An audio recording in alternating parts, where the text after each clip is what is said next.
Greetings and salutations. Welcome to another video. Today we're going to have some fun. We're going to play around in the terminal. It's one of my favorite things to do. I'm going to be showing you some very cool Linux commands. Over the years I have done a lot of these videos, and I have also worked with people one-on-one, and I got to thinking about it.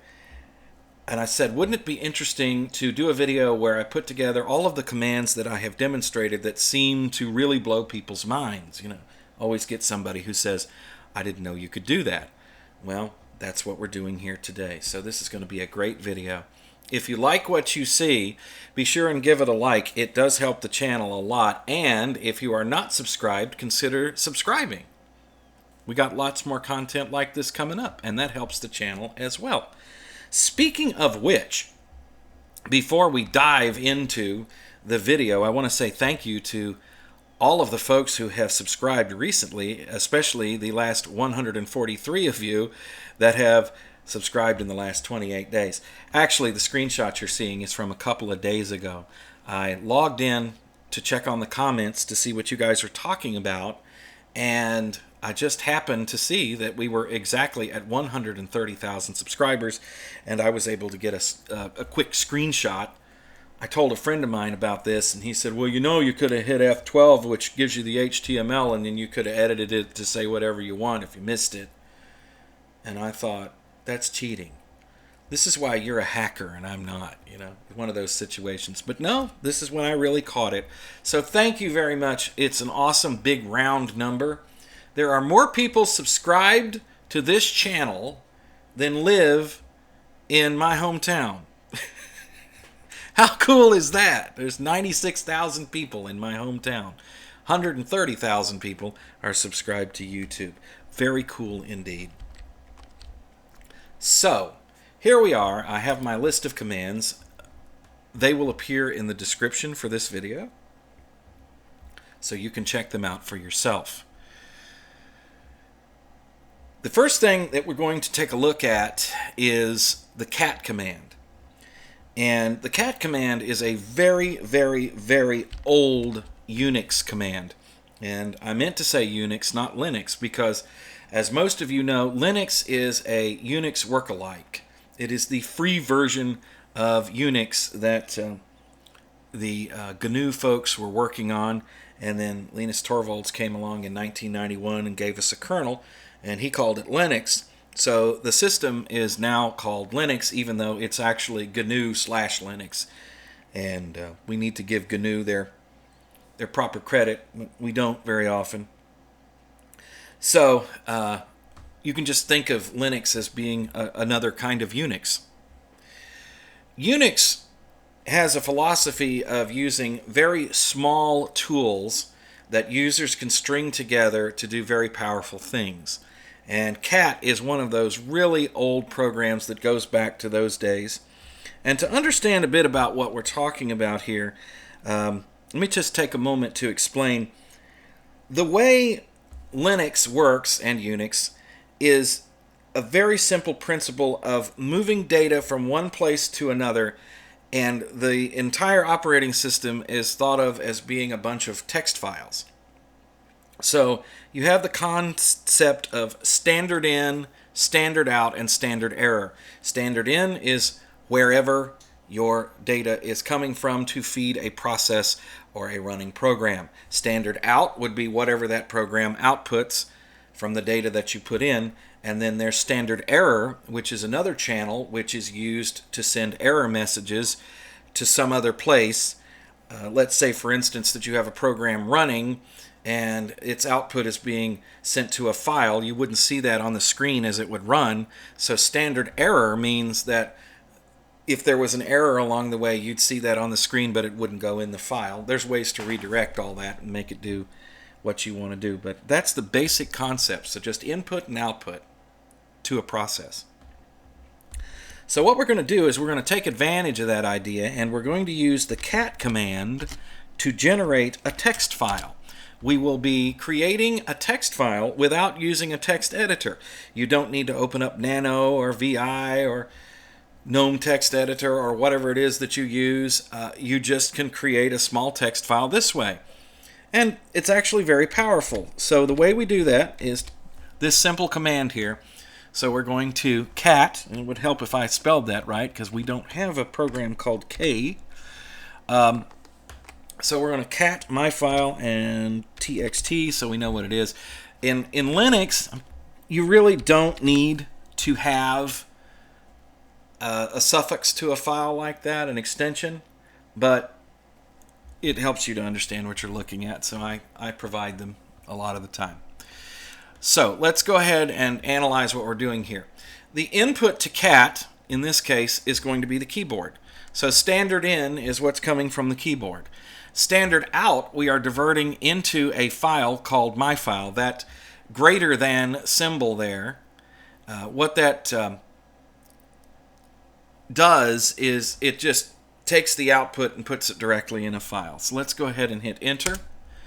And you notice we just get a blinking cursor. Now the blinking cursor just means that it's waiting for us to type something. So let's do it. So there's line 1. And once we've got it, hit enter.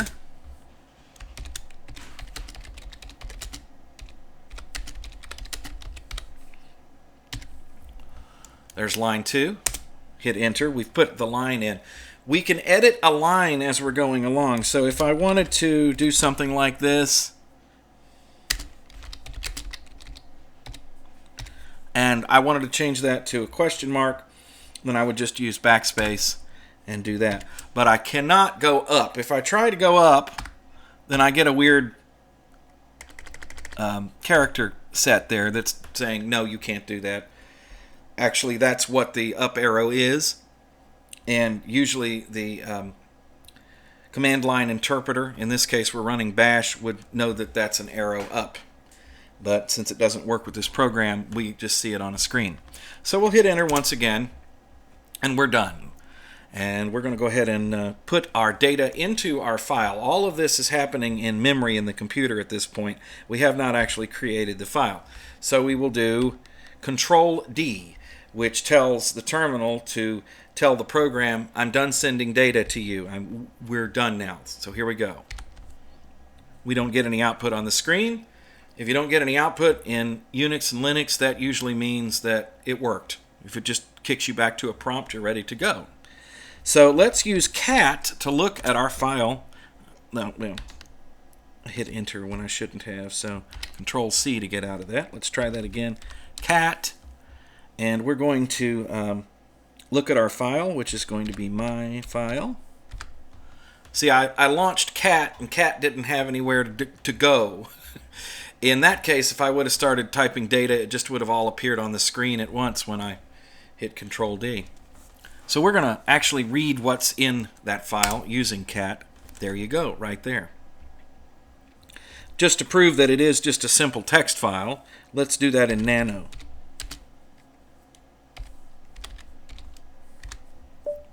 Oh, you got to type it right. There we go. So there it is running in nano, and it's just a simple text file. Much of the Linux operating system is simple text files. Even programs that you run are stored in some sort of text a lot of the time. And so therefore everything can be edited with an editor or using cat or any way that you can get to the data. You can even edit a compiled program if you know exactly what you're doing. Most people don't. I certainly am not one of those, but it is possible. So let's go ahead and clear the screen. You can type clear or you can hit Ctrl+L. I'm old enough to remember working at terminals where Ctrl+L didn't work and you had to type clear. Yep, that's me.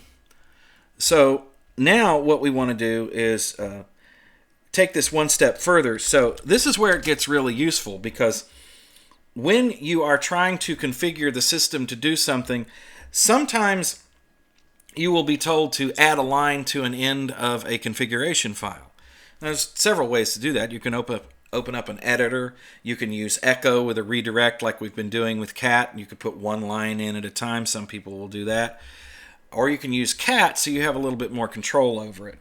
So in this case, we're going to use to greater than symbols, and then we're going to get our file that we've already created, open that up, and I'm just going to add this line. Yes, it is. Enter, Ctrl+D, boom. So let's go ahead and cat myfile again. And we've added that line to the end.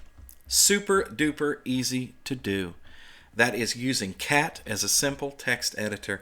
And there are so many basic Linux concepts that I was able to teach you, showing you that super simple program. So let's jump over here and take a look at another little program that I like to use, mainly in scripts, but it can be very useful if you are working in a terminal and you are editing a bunch of files and you need to jump around the system a lot. And that is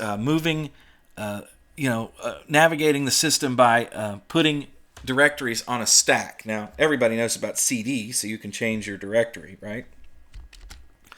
But we're going to use push-D and pop-D to move around. Control-L clears. So I will show you what makes push-D and pop-D different from just using the CD command.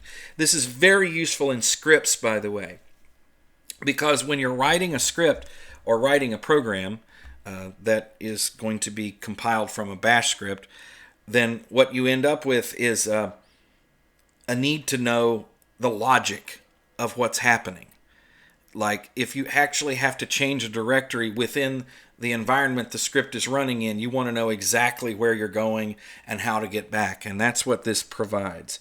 So right now we're in our home directory, so this would be /home/Joe, and the prompt doesn't show you the directory.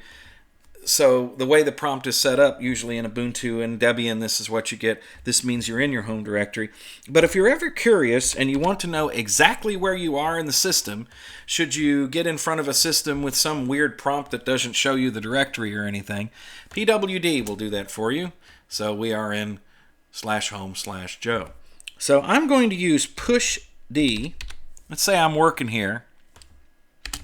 And then I want to go do some work in etc, which is the configuration file directory for the main system. So I want to jump over to that directory.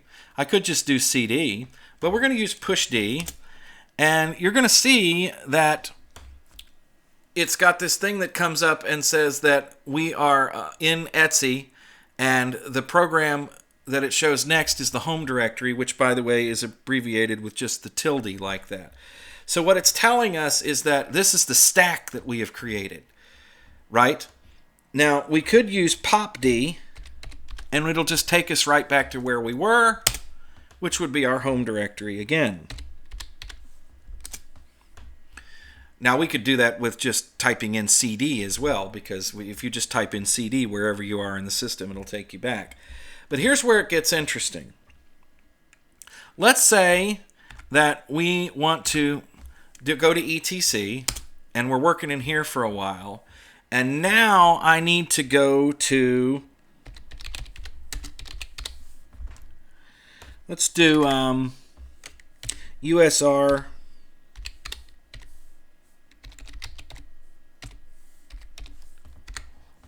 let's say we want to jump into that directory, which is where you store programs that you compile or scripts you create yourself that are going to be run by all the users on the system. So I need to jump over there. Now watch what I get here. Now you'll see that I've got 3 directories listed. I've got user/local/bin and /etc, and then I've got home. So let's say I've been working in here for a while and I don't really know where I came from, but I need to get back to it. Pop-D. Now I'm back in etc. So it works as a simple stack. That's the point. We are moving around. We are putting the current directory we're working in upon a stack and pausing what we're doing there and then going to the next, and then pop-D will bring us back down the stack. It is in a logical order. This is extremely useful when writing scripts. Maybe not so useful when you're just messing around in a terminal, but it's another way of navigating, and actually one of my favorite Linux command sets. You can come up with new things to do with push D and pop D if you really work hard at it. So let's see what's next on our list of things to do here. Use ranges in a command. And this is where you can get the system to do a whole bunch of directories or files. And it's really super simple. So I'm going to go ahead and copy this. And yes, I'm putting it on the clipboard and all that stuff. And we're going to put that in here, right? And I don't want that return. Watch what happens when I hit enter here. Well, we didn't get anything on the screen, but if I list what's in here, you'll see that we now have a whole bunch of directories that are test 01 through test 10.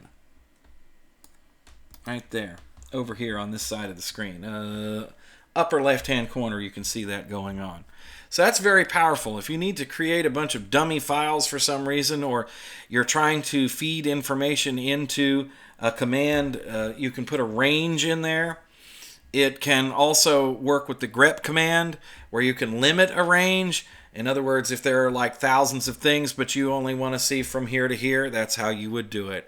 So that's something that you can go check out for sure. Now, I need to get rid of all these. So we're going to use an old command called remove directory. Now, remove directory has a curious little thing about it.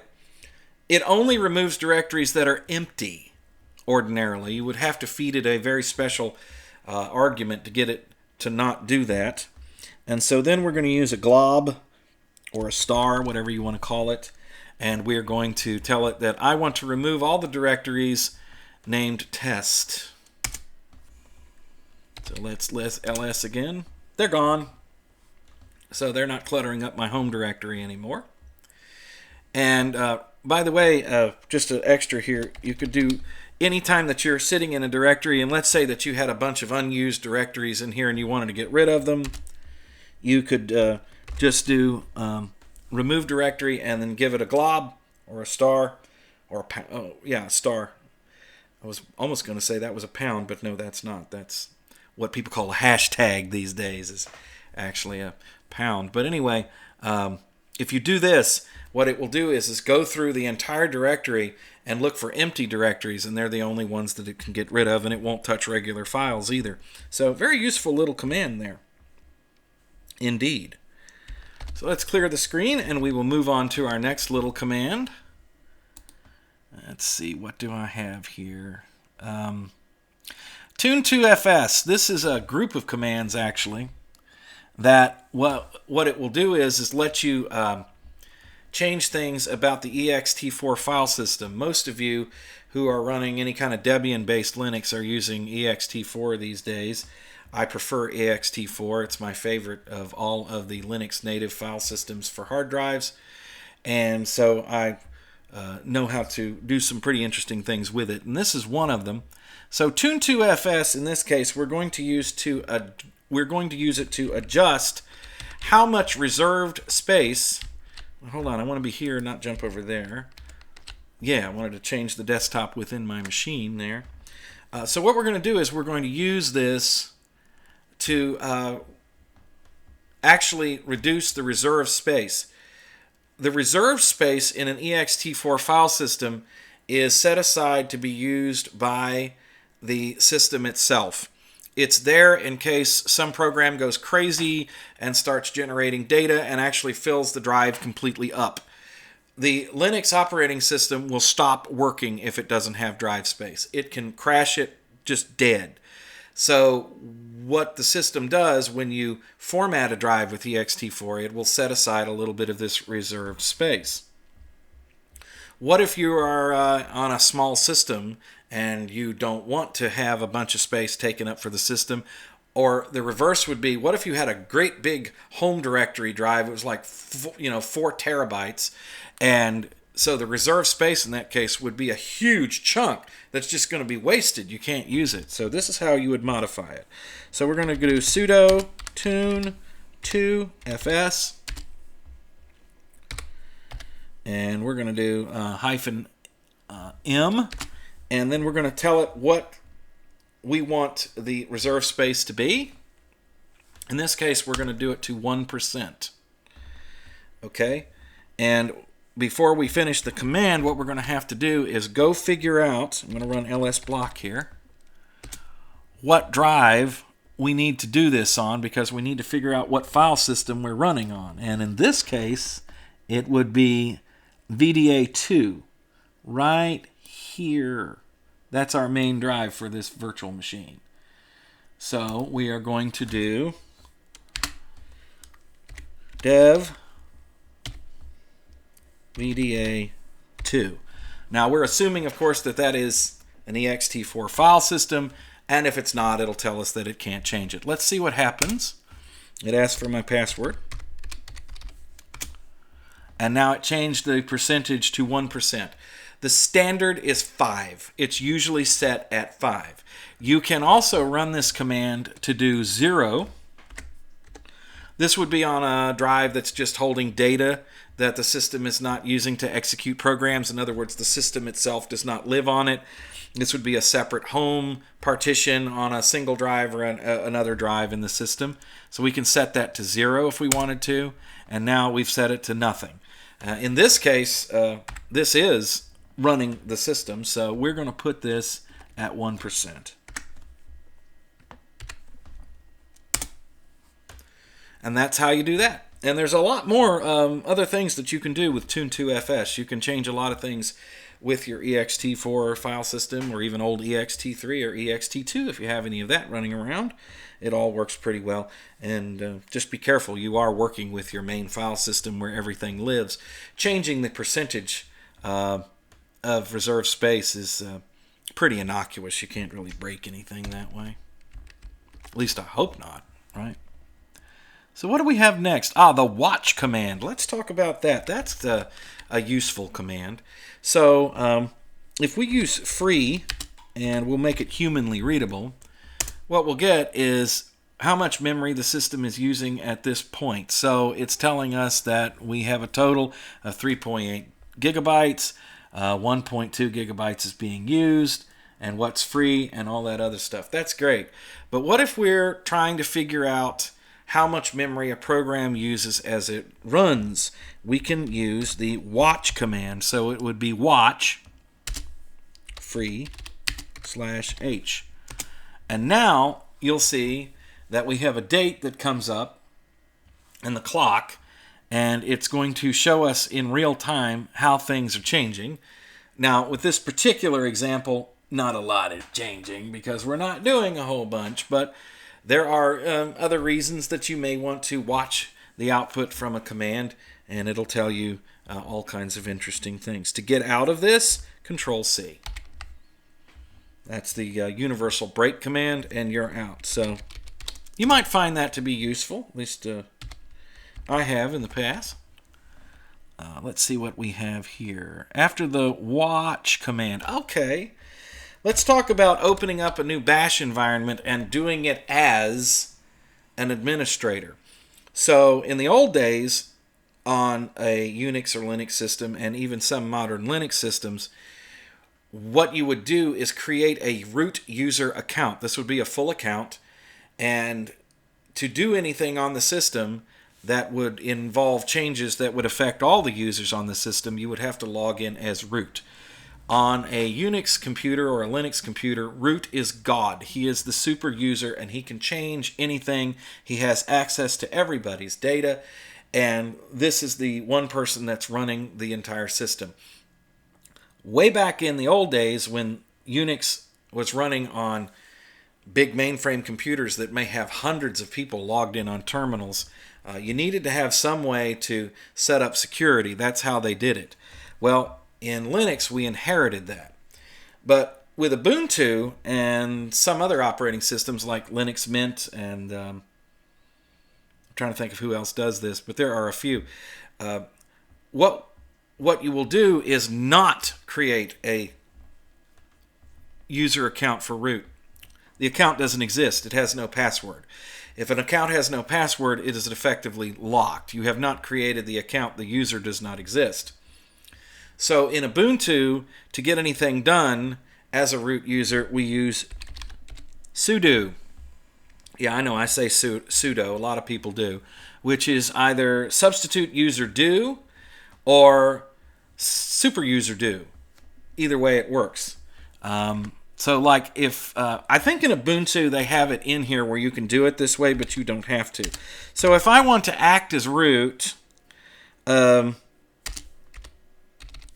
will su and have the hyphen in there, which means I'm going into the root environment, and then I am going to become the root user. Let's see if this works in Ubuntu, because I think, yeah, it's asking for a password. I'm going to put mine in. No, it doesn't work. It's an authentication failure. I thought by now that they probably would have come up with some way to fake this, but apparently they don't. This shows you that there is no root account. There is an authentication failure there because there's no password. It can't find the password. So that command doesn't work that way. So what we do is we use sudo to do everything. What if you need to actually act like you're root and you want to stay as being root?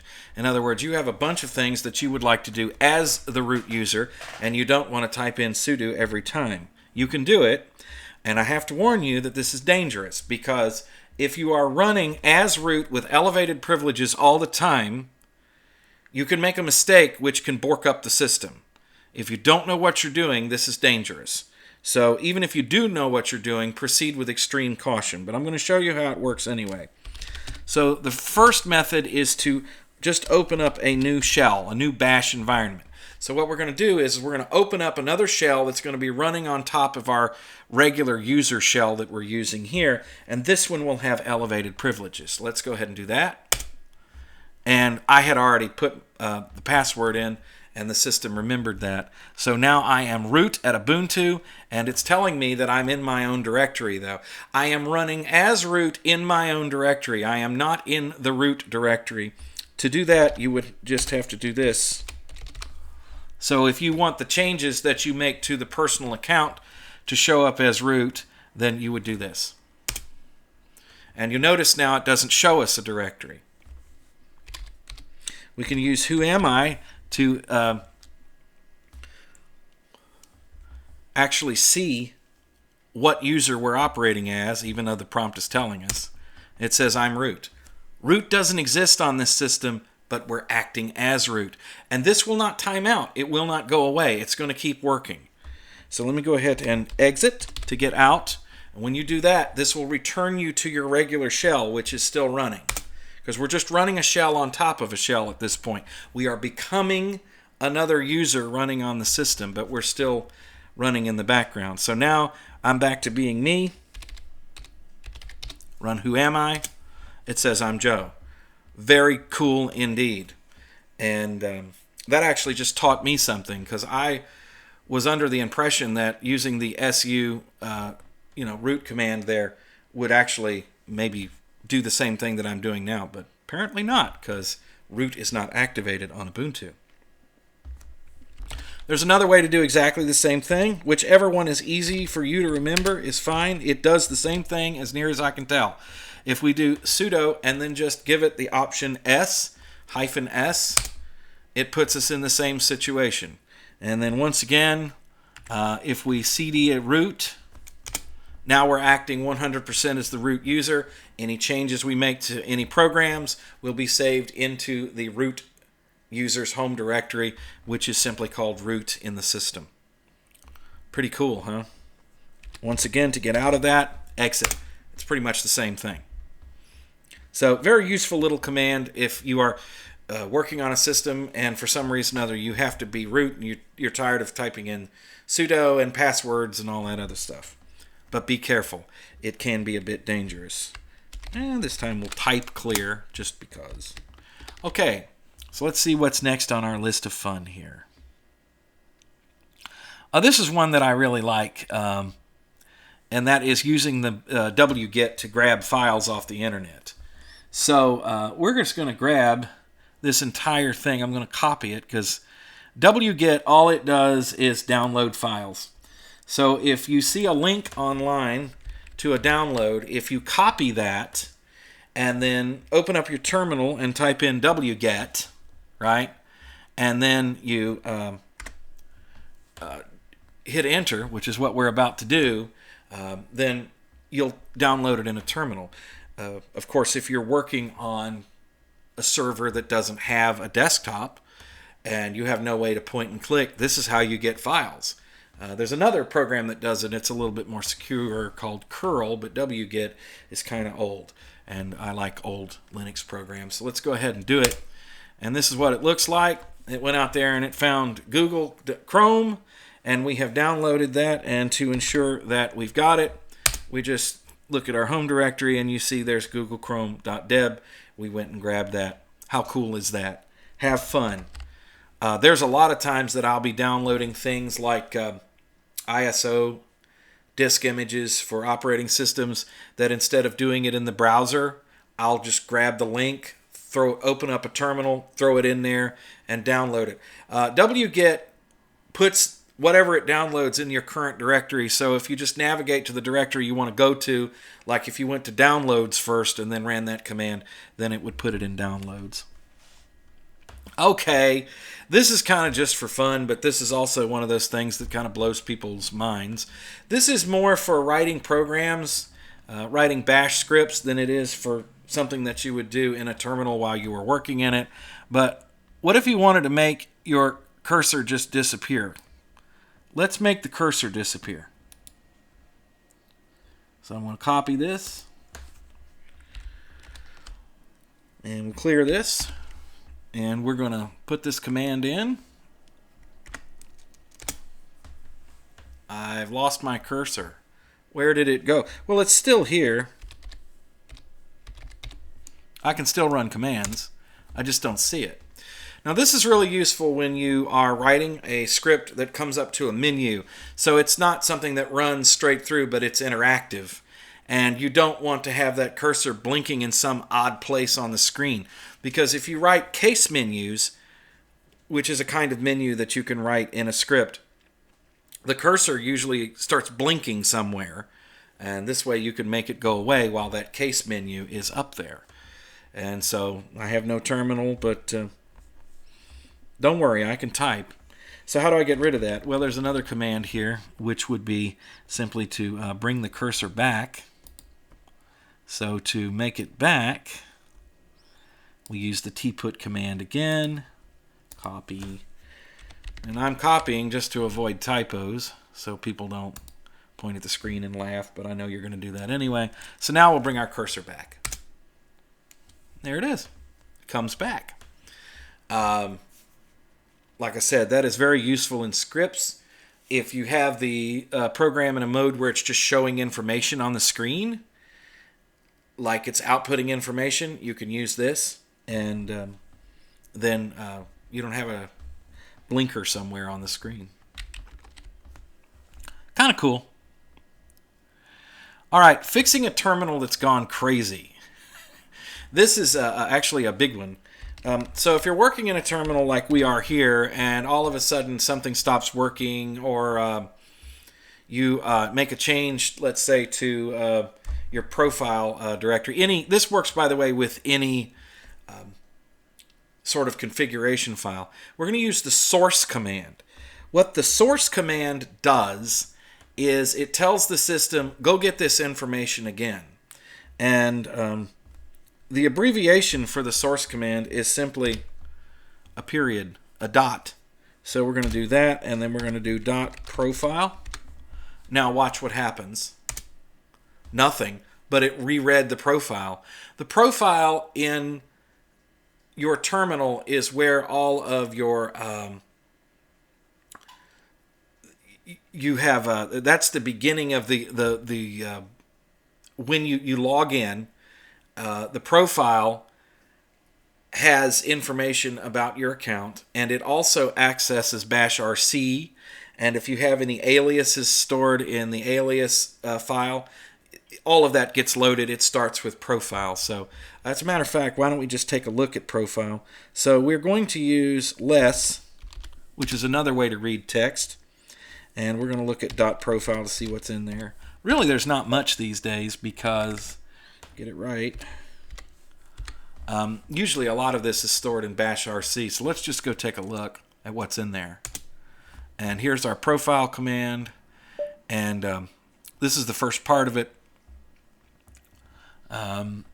This is executed by the command interpreter bash if the login, when the login, for login shells. Hello, I'll get it. Anyway, don't hit me, it won't help.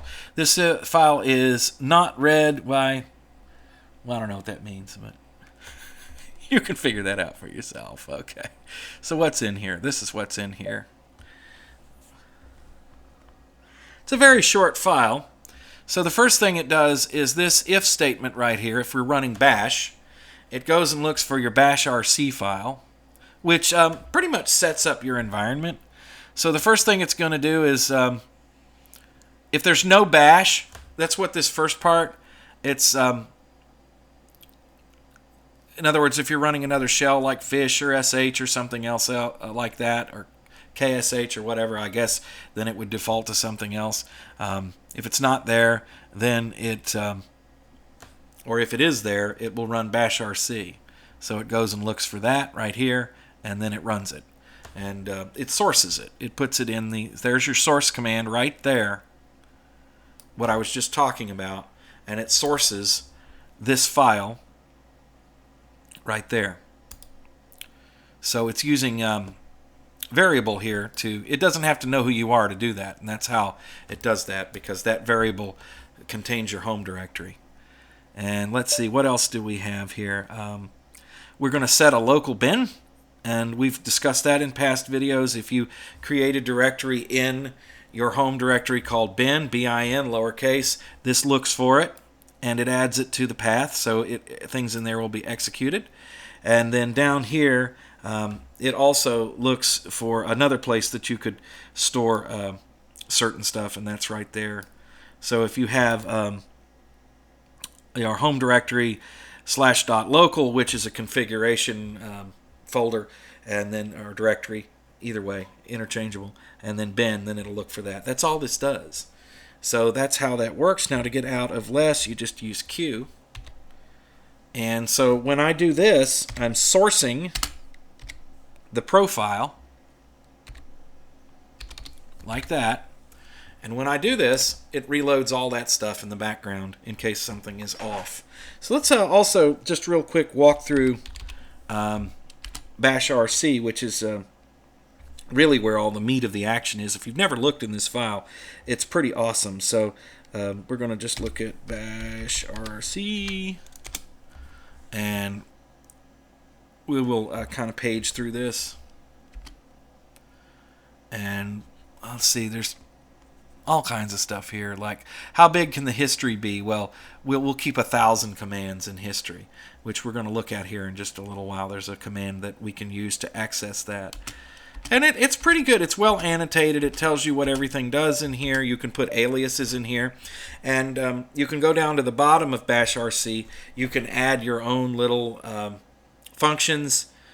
You could add, you can have it fire off something like screen fetch, which is an old program that shows you what operating system you're on. It's sort of like ASCII art. For when you open up a terminal, you'll see that. That's how you do it. You put it at the end of bash rc, and it will fire off automatically. I tend to kind of leave bash rc alone. I don't like to play around too much in here, but you can do so if you want to, because it's your system and you can do whatever you want with it. Just save a backup in case you break anything. So let's say that your terminal really is going crazy and it's not working right, but you're able to fire off a command. Here's a real simple one that you can do, and it's reset. Now what reset will do, it will basically log the entire terminal out and then attempt to log it back in and reload all that stuff. So here goes. There you go right there. So that's how that works. And that will work at any kind of terminal, whether that be a TTY, which is a direct terminal into the system, or in this case what we're using is a terminal emulator, which is a program running on the desktop that emulates an actual terminal. If you're using SSH, for instance, and you are logged in to a system, you can also reset that connection with the reset command. So quite useful. Now let's talk about finding a command in history. We just mentioned that and saw that in the bash rc file. This is very useful, especially if you run commands again and again and again. So sitting at the terminal, you hit Control and R. It stopped my virtual machine when I did that. It took me a second to figure that out, or stop my recording software, not the virtual machine. So I started talking, and I looked up and I saw that the mics, that my record light wasn't blinking anymore, and I went, oh no. Because Record R also works with my screen recording software, so if that was a bit jerky, that's why. But we're here, so we're okay. So if I type in up, I'm going to look for my little up script, and it gives me the command. And if I want to just see if there's anything else in the history, then you'll notice it's not there. We only have one up, so it just defaulted out. All we have to do at this point is just hit enter, and it will run that program for us. So that's history. I don't know what that's going to come out like when I play back the video, but hopefully it made sense, because every time I hit that, it paused the screen recording software at the same time. But there you go. We're upgrading our virtual machine here. That's what the up script does. All right, well, while it's upgrading in the background here, we'll look at some other things here.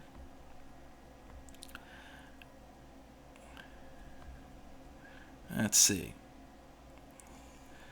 By the way, if you just press enter without typing, the search will it'll quit. You can also use Ctrl+C to break it. That's in the thing here. I just forgot to tell you. So let's string some commands together to run them one after the other like it's a script. Okay? Go back over here. Lost my focus again. Let's try that one more time. There we go. Okay. Clear. Spell it right. There we go. All right. So stringing commands together. A lot of people are a little foggy on how this actually works, so I'm going to show you. So the most basic way to do it would be, and you see this all the time as an example, is we're going to do sudo apt update. Now that goes out to check to see if there are any new programs. And in this case, we're just going to go ahead and put a semicolon there. And what that does is it starts a new line. It tells the terminal that we're done with line 1, let's go to line 2. See, if I hit enter, it's just going to run the command. So I can't put a return in there, which is what happens when you hit enter, because in this case, it would interpret that character as please run the whatever text as a command that I typed in. So in this case, we're just going to put in a semicolon, which starts a new line, and we're going to put in sudo apt, and we'll do upgrade.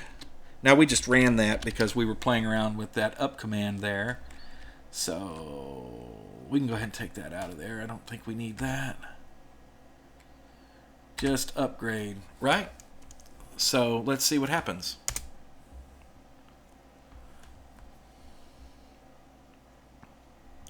It ran them both back to back, and of course there was nothing to do, so it didn't do anything, but that gives us a good example. Now, another way of doing that would be this. So, and this is the example that you usually see. If I use 2 ampersands between the commands, okay, then what this does is it tells the system, run the first command, and if the first command exits without any errors, there are no errors reported, run the next command. If there is an error when the first command is run, stop. It will not run the second command. So in this case, we're not going to get any errors, that's for sure. So let's go ahead and do that. And it's going to run it, and of course it's fine. Now, let's flip that on its head. This is the one that most people don't know about. So yeah, there's more to it. It goes on. So Control L to clear the screen. This time around, I'm going to change that to a double pipe. Now, usually one pipe would be directing the output of the first program into the second. But in this case, we're not doing that. We're going to basically tell the program, the logic here is that if this program runs and there are no errors reported, then don't run the next program. See, the last one with the double ampersands was run it. Now we're telling it don't run it. So let's go ahead and see what that does. See, did not continue with the second command, sudo apt update. So we can use that in a very cool way. And I have to show you this one. I can run it. Well, actually, we'll run it twice and we'll see what happens. So this is a command that I sneak into scripts that I write when the script has a dependency. And what this basically does is the first time that the script is run, it goes and it looks to see whether the dependency it needs is installed on the system. If it is not there, it installs it. And it usually doesn't ask the person running the script permission. It just goes and it does it. So let's copy this over and we'll break this down. So I'm going to grab this command. And I have this separate because... and this is extremely powerful. This is the kind of stuff that makes working in the terminal like having a fine sports car, you know? I mean, if you run Linux and you never learn how to use the terminal, it's like going out and buying a very fast car and never going past third gear, never finding out what it can really do, because the power is in the terminal, that's for sure. So, let's go ahead and copy that in.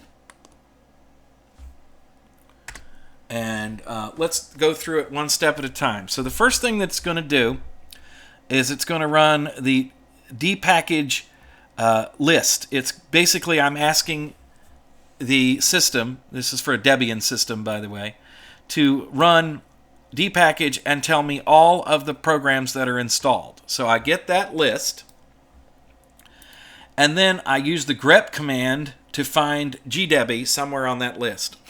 And that's the program that we're seeing whether it's installed. Now, if this command exits with an error, it stops. It just moves on and doesn't do anything else. But if it doesn't find gdeb, this is going to exit with an error. And the error is going to trigger this program to run right here, which is sudo apt get install. And we're doing a couple of things here. Now, why is there a YY instead of a Y? Because we're going to be answering yes and yes. So it's -y, which would mean yes to any questions asked. And then if it came back and it said, are you really sure? Say yes, I really want to do this. And then the next thing is the Q argument right there. What that does is it tells it, do this without putting anything on the screen. You're running it in quiet mode. So in other words, this is happening, but the user doesn't even know it's going on. And the program that we're installing from the repositories is gdeb. So let's run the command. I don't think gdeb is on this machine.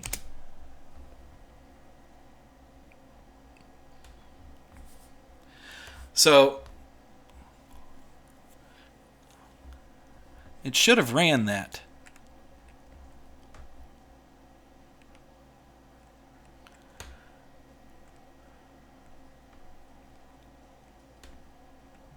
Oh, that's because when I cut the eye off. Let's do that one more time. Sorry about that. When I was trying to get the highlight off of it and I cut the eye off the end. So let's go ahead and run that one more time.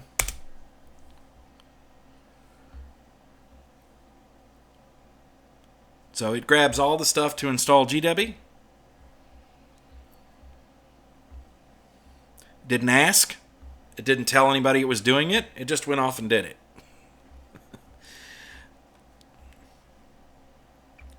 gdeb has a lot of dependencies on Ubuntu if you don't have it installed already. but that's okay. It's really not that much. It's just a bunch of libraries, as you can see. So we'll let this finish. So yeah, the program would have worked right if I hadn't cut the I off at the end there. See, you didn't catch that, so you didn't tell me. It was your fault. So let's run it again, see what happens. Absolutely nothing. The program is installed. This time around, it found it on the list, right? It found it on the list with grep, and so therefore there was no error. It didn't run the next program. Pretty powerful stuff, huh? All right, we got a couple more here. This is an interesting thing if you want to run a command and you just don't want to see any of the output from it at all regardless, okay? So we are going to talk a bit about dev null. Now, dev null is a place on the system that is like a big black hole, and you send data to dev null and it disappears and it just goes away. It doesn't do anything. So it's the garbage can. It's the bit bucket. Some people call it the bit bucket. Let me clear, please. There we go. And it's not letting me clear. Why is that? I don't know. Okay, here we go. That's why. All right. So let's go ahead and paste that in there. Okay, we don't take the end off of it. So what does this do? Well, the command, of course, runs, and then we take the output of the command and we throw it into dev null, which is basically nothing. Dev, by the way, is where all your storage devices live, and also you have virtual devices on there that do things like output zeros. We'll take a look at that in just a few moments here. Just for fun at the end of the video as a bonus, we'll take a look at dev 0. So we have a command, and then we have dev null.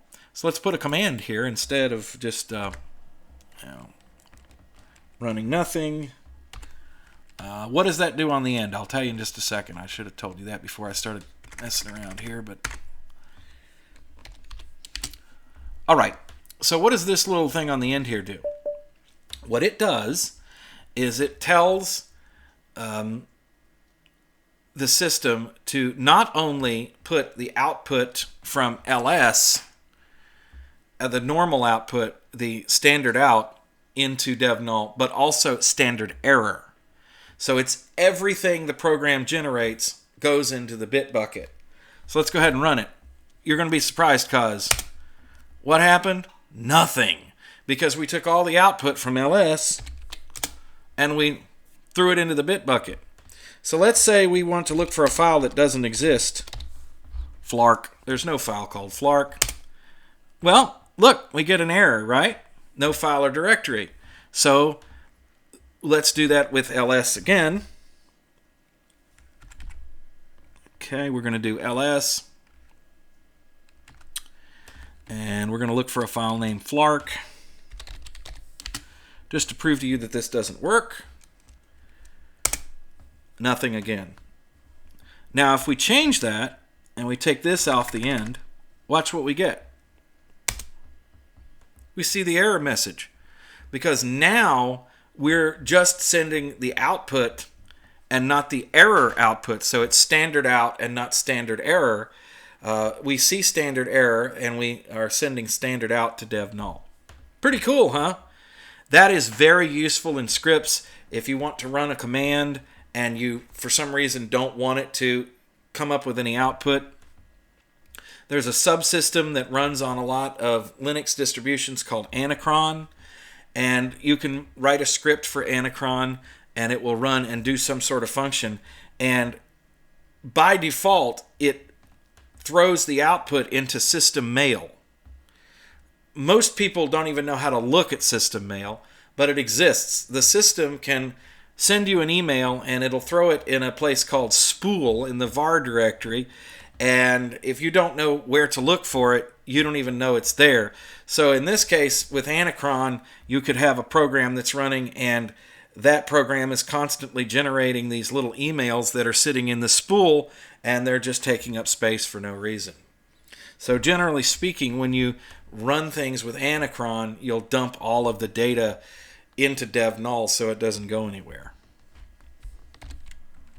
What do we got next? Oh, shutdown commands. This is pretty fitting to end on.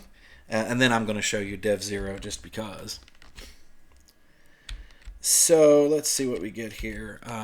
Let's go back over here. Now, we're probably all pretty familiar with typing in reboot, which will restart our system.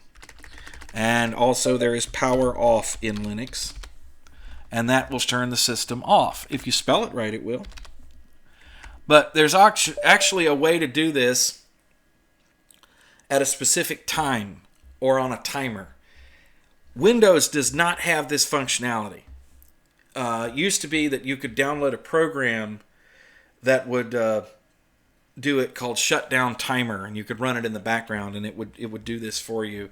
But in Linux, there's no need to have another program because it's already in the system. This is a functionality. Like I said in the beginning of the video, one of the cool things about Linux and Unix is that you have all these little tools that you can string together to do powerful things. So we're going to use shutdown. We're going to put in H. And let's say that I want the system to go down in 90 minutes. I'm playing music out of my computer and I'm going to bed, right? So if I ran this command, and you have to do this with, well, I don't think you do. Let's see if what it tells me here. So I could run that, and now it tells me the shutdown is scheduled, and it tells me what time it's going to run, and you can use shutdown C to cancel. So we're going to do that. Yeah, go ahead and get that out of there. All right, so we're not going to be doing that now. So that's one way to do it. And you can put any number of minutes you want. 5, 10, 90, 120, 3 hours, whatever works best for you. The system will simply schedule a time to shut down. The other thing that you can do with this,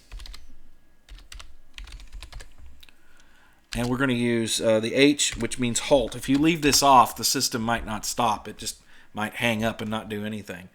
So what we want to put here is a time, a specific time.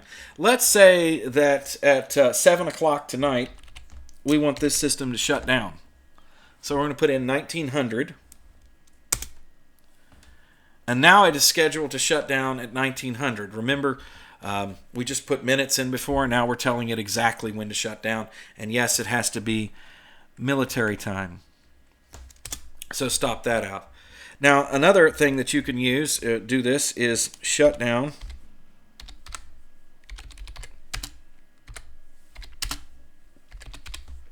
And now. So if I hit enter now, the system would shut down. We're not going to do that. We'll do it later. How's that? When I'm done with the video, I'll shut down the VM for you. Doing it that way. So those are the shutdown commands. But before we do that, let's take just a moment to talk about dev 0. So let me clear here. And we're going to cd .dev /dev. We're going to look in the dev directory and see what's in here. And if we just list it, oh my, there's a lot of stuff in here. Look, there's a bunch of TTYs in here that are available. That's a TTY, by the way, is short for teletype. So apparently these are little processes that the system uses to talk to other processes through virtual TTYs running in here. But what we're really worried about is right here. This is dev 0. There's also a dev random. Dev random just puts out garbage. So let's see, that would be over here. There's dev random right there. Okay. And then we have dev null. Should be right here somewhere. Let's see. Here, where is dev null? There's dev null. Right there. So these are all places where data can be sent or pulled from. So if we go to the SDs here, we'll see, like, okay, here's the, this is my DVD drive. Look, there's standard error, standard in, and standard out. This is where they live. They live in the dev directory. Input and output. That's all this is. So let's look for our hard drives while we're here. In this case, we have NVMe drives, don't we, on this system? So let's see if I can find that on the list here.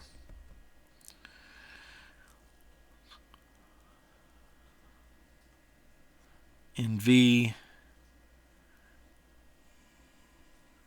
Huh.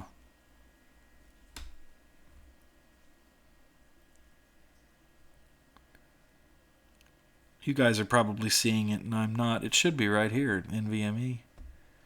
Right? Hold on, let's do something here.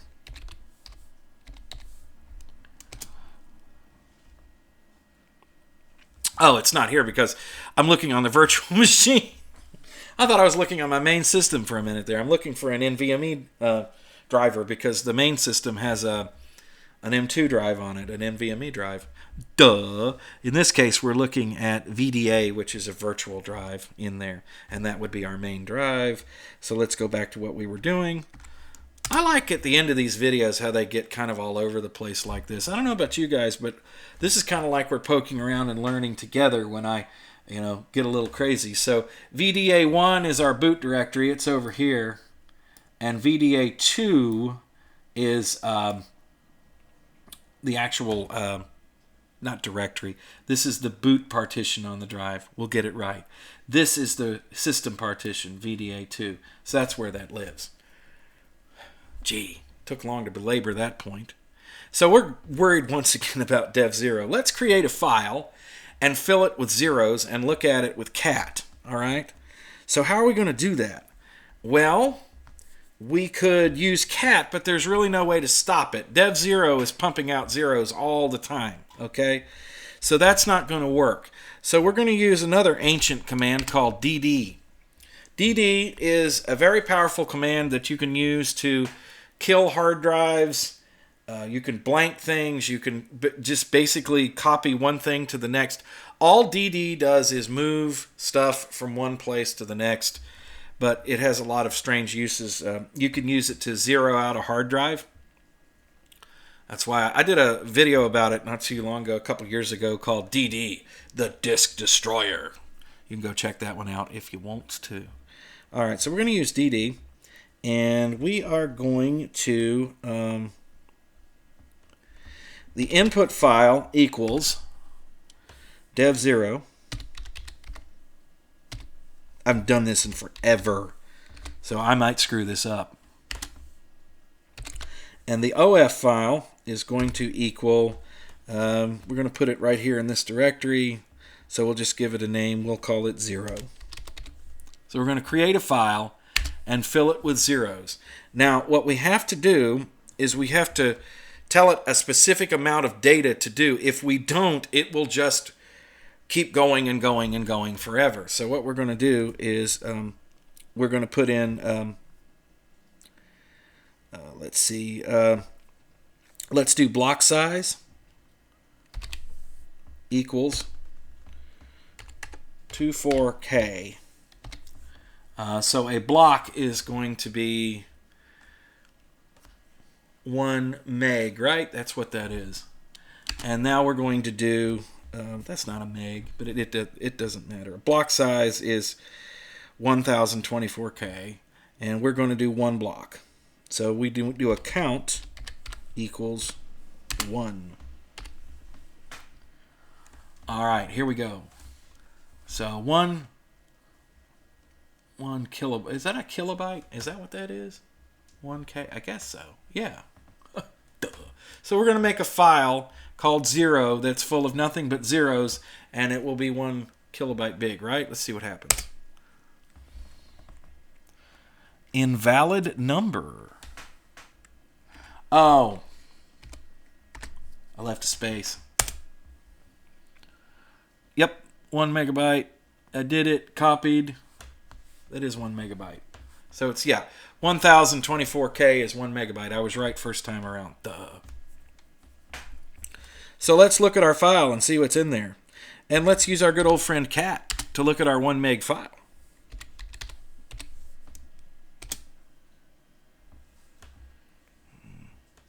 Cat doesn't like that because it's too big, I think.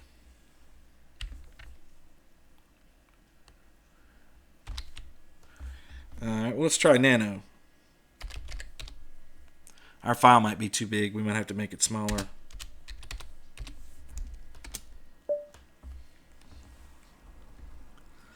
Zero is a device file, it says.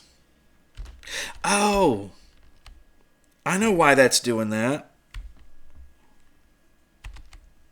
We're in the wrong directory. Let's get out of there. Let's go back home. Just CD will do it. I was going to do CD ... That would take me to the root. Never mind, to the root directory. Okay. You can tell I'm not even gonna edit any of this out. You know that? You can just sit there and laugh and giggle all you want to. Now let's try this again.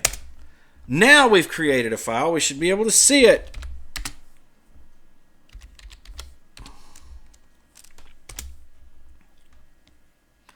And it's not showing anything. Is it there? Yeah, it's here. Maybe it's because it's... I bet you anything that it's not showing anything because it's all zeros and there's no bits. We can't look at the zeros. Oh, yes, we can. They're not showing as zeros, but they're showing... It's something in there. That's interesting. Huh. That's what all zeros looks like. Cool. You get the idea. That was bonus at the end anyway. I did not plan that, nor did I research it, as you can tell. So I said that I was going to shut down the virtual machine at the end of the video, so let's do that now. Actually, yeah, let's run sudo shutdown now. And you're probably saying, well, why are you doing that with the elevated privileges? Sometimes in a terminal it'll get mad and say you can't shut it down because there's stuff running in the background. So we're going to make sure it shuts down.